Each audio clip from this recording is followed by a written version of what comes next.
Hello and welcome to Out of the Fog. I'm Karen Hager. Each week at this time, we gather for spiritual conversation with enlightening guests, and I'm glad you're here. You can find out more about my work as an intuitive guide and spiritual teacher at karenhager.com. Today's show may include mention of suicide and other issues that can be triggering. If you or someone you know is struggling, please reach out for help. You can call or text 988 to be connected to the Suicide and Crisis Lifeline in the US. In Canada, you can call 833-456-4566 anytime. Now then, in the face of indescribable loss, how can we find a way, day by day, to keep going? Denny Meek is my guest today. She wants to share openly about the challenges that she's gone through so that the shame and secrecy and silence society puts around grieving, especially around bereavement from suicide, can instead find inspiration in what the human spirit is capable of. If impossible experiences can be endured, they can bring untold personal growth, she says. Are you ready to meet her? Denny Meek is an author, speaker, and a fighter. Her book, Still Standing, is a memoir that raises awareness of domestic violence, infant loss, anorexia, nervosa, teen suicide, and grief. Her book's being used at 3 Australian universities to inform undergrad and post-grad students in health science, social work, psychology, education, and nursing. Of Denny's 4 children, 3 are deceased. 1 was lost to a rare heart disease as an infant, and 2 others committed suicide as teenagers. Denny was in 2 main relationships that subjected her to domestic abuse. She's had to confront many issues, pains, and challenging situations. Through it all, she's endured, survived, and learned to live again. You can find out more about Denny and her work at dennymeek.com. Denny, welcome to Out of the Fog. Thank you, Karen. Thank you for having me. I'm glad that you're here. So you have gone through what most people might think of as unimaginable, maybe even unsurvivable loss. Yes. And many times when something happens to us, we hide. You're doing the opposite. What is it that's inspired you to share this way? It's that isolation that inspired me to share. My baby son died as an infant, as you mentioned, at 2 months. That was the first time I had experienced deep loss, and that was highly personal to me. And the second time was when my eldest son took his own life, aged 18. I was attending a bereaved parent support group at that time, and I understood how comforting it was to come across other people who were experiencing what I was experiencing, how invaluable it was, how it addressed that dreadful isolation. And the thought came to me about 18 months after his death that if I could write for other bereaved parents, they might not feel so alone. That was the first thought I had for sharing our story. And then as the thought stayed with me and I continued to work on this book, Still Standing, I realized that a lot of what I was including addressed humanness, and that people who'd never experienced anything that I was writing about might be inspired to pull out their own strengths when they needed to in their lives. Yeah. That's beautiful. And it is, not only do we hide, I think, or tend to hide when things happen to us, but as people who love and support people who are going through loss, sometimes we don't know what to say. I'm remembering, and this is now many, many years ago, a dear friend of mine, her husband passed. and I didn't know what to say to her. Yeah. And I was like kind and polite and did all the, but I hid from her Mm, because I was in the face of her grief. mm, I felt um I don't know, like incompetent. I can't think of a good word. I felt clumsy. I didn't know what to say. I couldn't. And so I hid, which was not the good thing to do to my friend who was grieving. mm. I understand that feeling. When you come up against, especially in the early days between a death and a funeral, when you come up against that grief, that raw new grief, it's like looking up at a Goliath. And that, in a way, honors the grief. You are acknowledging how huge it is. It's a big thing, this death thing. And I have had that reaction myself, because I know what it's like. And as you mentioned that experience with your friend, I think back to those who surrounded me when my children died, and I look at them with appreciation for the courage to say anything at all to me. And I do think it's better to say anything at all. You know, we retain an awareness that we don't want to tread on their toes. And so maybe we can find ways that are better than others to be around bereaved people. I have a free download on my website about that too, Karen, about being around the bereaved, just my thoughts on that. And, you know, the awarenesses that we can hold that might help. What would you like us to know? So that free download is at dennymeek.com. That's correct. Yep. Yep. What would you like us to know about how to be around bereaved people? Even the words seem odd because something gets triggered that is so raw, I Yeah. think, in Yeah. us as the ones who are loving the person who's been bereaved, and clearly in the person who's going through the loss. Something gets triggered that's so raw that it can shut us down a bit on both sides. Mm. What would you like us to know about being around bereaved people? When I think about what comforted me at my worst times, I see courage in those faces, in those people. When I think about how it is for me to this day, when I need to speak to somebody who's newly bereaved, I know that it's courage just to come up next to death and uh, retain my sensitivity around it. For me, I didn't want advice, and this is really important. Bereaved people are not bereaved because they don't know how to get out of the space. That's not what we're doing. We're not trying to leverage them out of that space. We want to support them in it and hold space for them.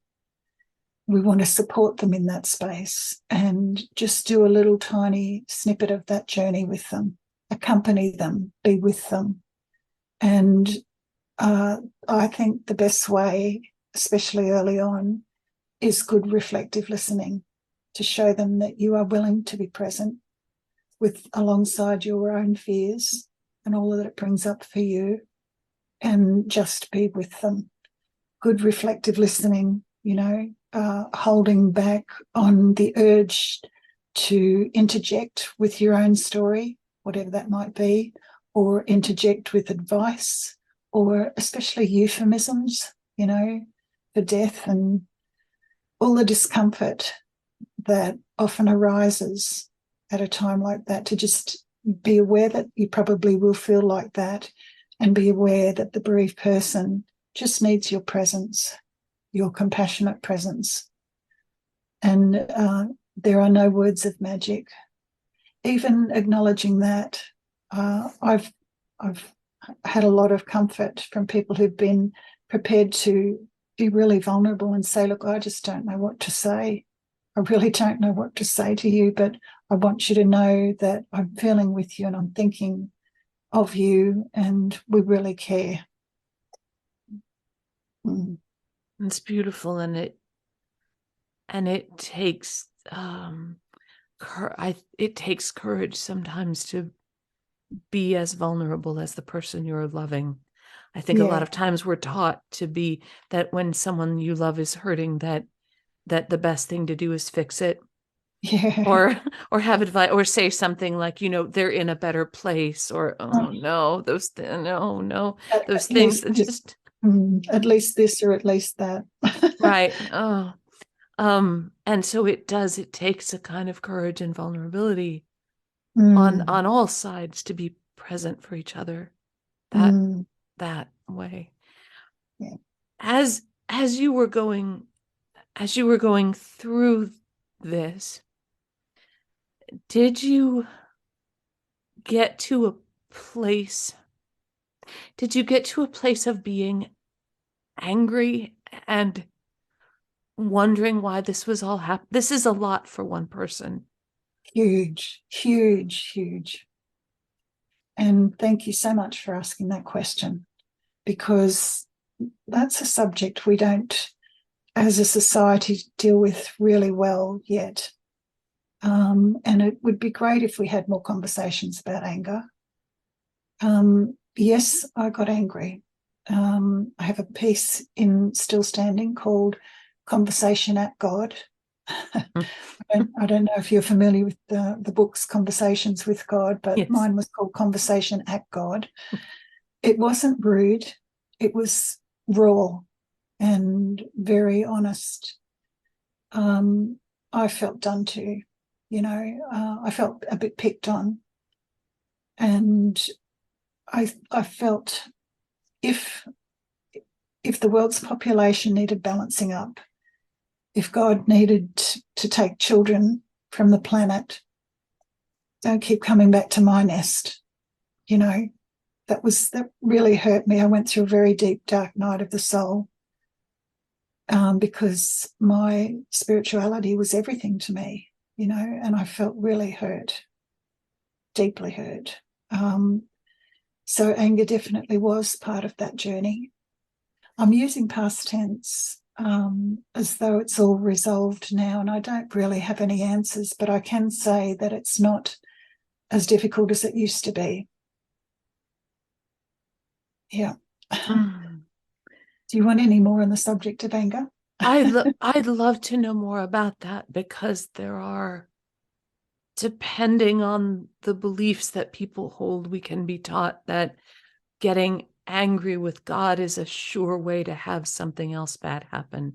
Now, I don't believe that way, but that's that again takes a lot of courage to get right up there and shake your fist at God.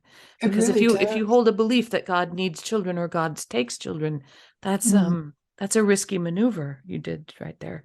Yeah, it is. It is. That's right.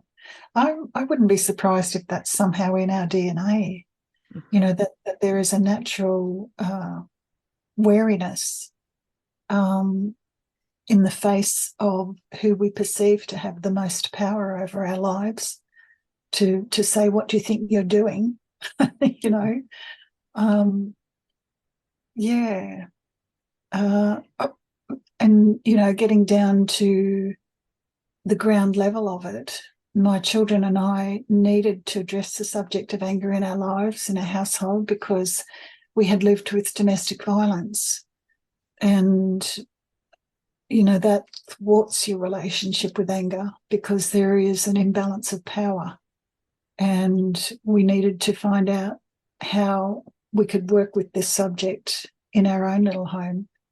Of course, I became a single parent, and that was just me and the 3 children I had left for a long time. And we needed to address the subject of anger in a way that would work for us. It was very hard when my teenagers, my children became teenagers, because hormones can run a fun path for a parent at that time. And my eldest son was expressing anger, and that was hard for me, but I didn't want him modeling the violence that we had lived with previously. I didn't want my daughter growing up to expect violence. It was a subject that needed addressing directly. In fact, I attended a a therapy group for women exploring anger at one stage when my daughter developed anorexia. Anorexia is supposed to include, the issue of anger and how to address it adequately. So I went to the group hoping to be able to help her in that way by doing it myself. Do you ever get there? I don't think so. I think we just keep working on things. I was satisfied that we had addressed it more openly than it had been being addressed, and more in more of a just way for us. And eating disorders like domestic violence are often things that take place in the shadows, things that have a pattern of secrecy around them. Sometimes that's true of suicidality as well, right? The patterns of secrecy and take place in the shadows. Yeah. And it's as I read, especially the parts of the book about your daughter, it's so hard because even though you did everything right, in quotes, right? Everything right. If this was a bargaining with God, if there was an exchange, if there was someone keeping score, surely you'd done everything right. Yeah. And yet she passed. Yes. Through suicide. Yes, passed. Yeah. And that's how can someone, you, me, come to terms with that and still continue to live? How do you live forward day by day? Look, sometimes I still have to bring it down into the day. I still go through rough patches. I see a difference between the valley of grief, the deep valley of grief that I was in the years following my children's deaths, and the places I am now. The tough spaces are different. They are not as hard. They're challenging in their own ways, but everybody has challenges, and we don't necessarily know how to get through them. We have to find out in the day how to get through them, and so that's how it still happens for me. I know it's not as difficult as it was early on when I was still processing their deaths, their suicides. And I don't think there's an easy answer. I haven't found any myself. In the moments that I find it really difficult to stay, it's my surviving son who I stay for. And I think it's okay that in those moments when I can't find meaning in my own life, that I stay for him. I also, at this point, stay for my parents who are elderly. My dad's 94, my mum is nearly 90, and they have been a tremendous support to me in my grief. They continue to miss my children with me, which is a great support and comfort to me. But it's mainly my youngest son, who I still have, thankfully, who I just cannot abandon. He's a lovely person. He makes me laugh. He makes me watch Star Trek. He brings life to me in the days that are difficult. Those days are not anywhere like they used to be, and not as numerous, but you just have to find ways. I think there's a creativity and humanness that insists that you find ways in each day. What do you think about that, Karen? I think that's true. And I think one of the things I'm hearing as I listen to you is your sense of humor. And I think there's a little bit of a twist in all of us, don't you think, in our makeup? Yeah. That no matter what happens, we all, I think, have a kind of resilience. Yes, I think so. And I think we're far more resilient than we think.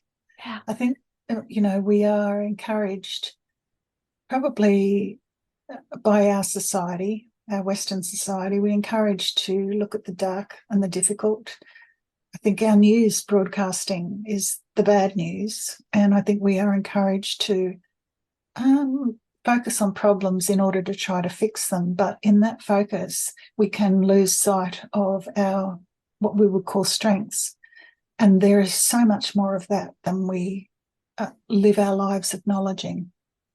So, yeah, resilience is important to be aware of, and I say that to myself too.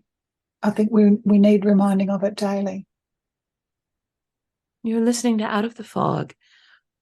And I'm talking with Denny Meek.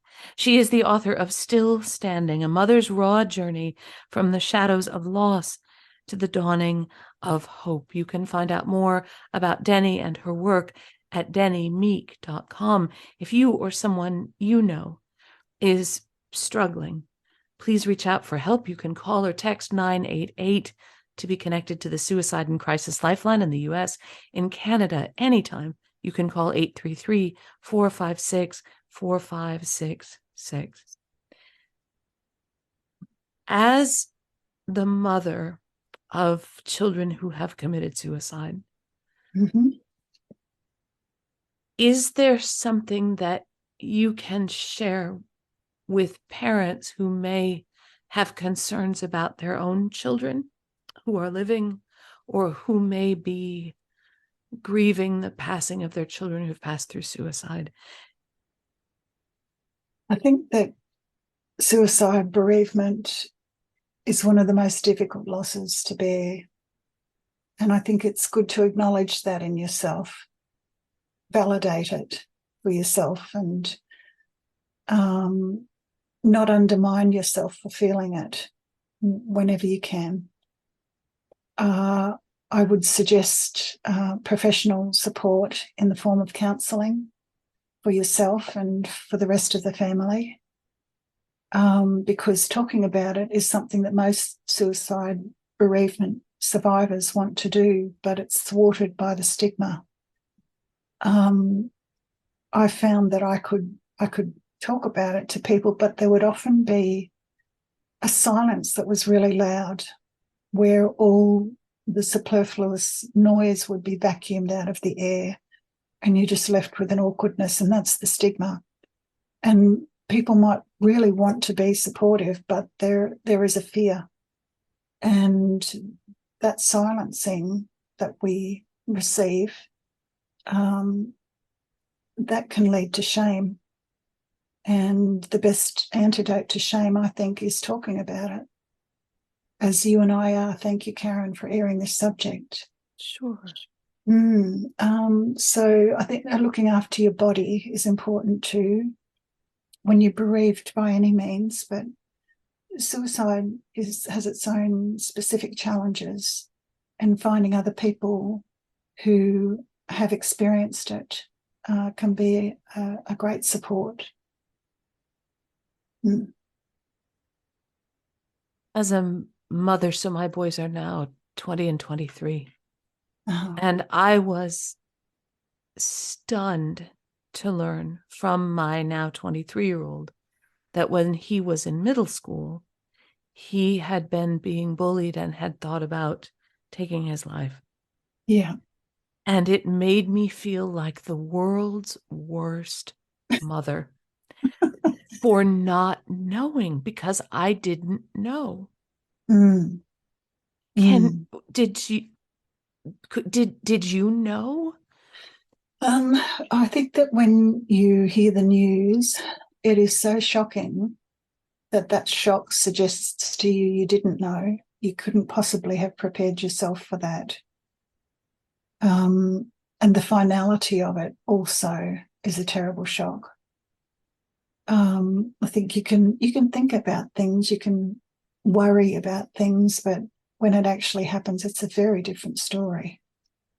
And when you asked me, did I know? I had conversations with my children. I was a very open sort of mother. We can pick holes in my mothering, and of course I did. I left no stone unturned in the valley of grief for my children. But I was a very open sort of mother. And especially my eldest son, Simon, said he appreciated that very much. He said, no one could have been a better mother to me than you have been. So, you know, in my dark moments, I have to hang on to things like that. Did I know? Simon was a very deep, sensitive soul. He missed having a father figure in his life. And we had conversations about the subject of suicide. We talked about everything, other planets, aliens, you name it. And we all shared that wonderful dark sense of humour. But, you know, it was never discussed in a way that would end with him saying, well, that's how I feel, because he didn't have to. And Karen, I really think that most humans who are here on the planet who've had a human life, not all, but most, have had the thought cross their mind at some stage or other. And I actually think it's important to have that out as an option so that we can choose to stay. Yes. I think choice in this human life is very important. We're very aware of our frailty as humans and our vulnerable states. We hide them from each other. We hide them from ourselves. We have stigmas around things we're not supposed to be socially. We have defense mechanisms around what we're not supposed to be in ourselves. We go into denial so easily because we need to believe differently about ourselves and not see our frailties so much. So, you know, I think when we talk about these subjects, we talk about them in a certain way. And coming back to your question, yes, being as open as we can is the best way.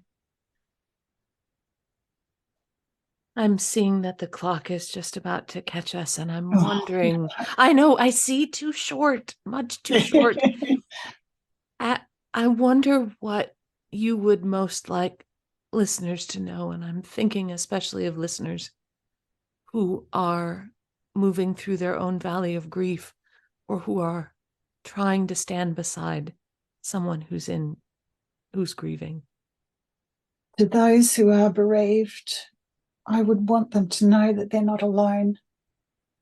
It's why I wrote the book, Still Standing. It's what got me through, wanting other people to know that they're not alone, because that isolation is so difficult. That's the first thing I would want. To those who are comforting the bereaved, good on you.